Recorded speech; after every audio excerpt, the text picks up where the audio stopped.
Hi everyone. Hey, I wanted to give an update on this Takamine Laser that I bought off of Amazon. And all in all, indoors, this thing works great. It self-levels and gets you a square and a level line. But outdoors, I would say that it doesn't work so well unless you buy the receiver, I'm told, which doesn't come with this package. Perhaps then you could be able to put down some lines and square up a foundation. But if you're working on a foundation like I am doing out here with this Barndominium building, very difficult to utilize the line of the laser to square up your dimensions. So I've actually got a buddy coming out. Mike's going to come out this evening when the sun sets. We'll, I'm sure, have a brighter light to leverage. The laser will be easily seen, and we can square up lines then. But for those that are using this for outdoors, definitely buy the receiver if you're doing something that's in the daylight.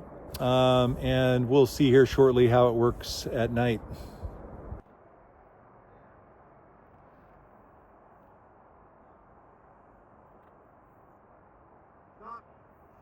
Yeah, right there. That's good. Okay, we're on it. You're on it? Okay, we almost got it. We're trying to line the laser to these two screws because we know that that is square on the other side. And Let me know when you're ready. just about.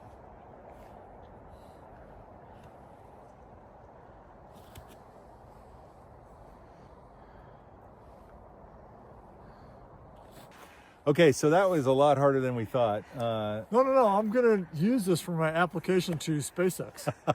Perfect. I'm sure they'll hire you. They'll hire us both for how long this took. But as you can imagine, every little increment changes on a 30 by 50. I mean, when you go on a stretch 50 feet, it's really important to get everything like right on, zeroed in. And I don't know about your dad, but my dad was always, it's got to be level and it's got to be square. What about you? What do you think? Yeah, I think, yeah, he mostly said it had to be on the rocks. So, Thanks a lot. Thanks for your help, Mike. I appreciate it. You bet. All right. Take care. That's a wrap.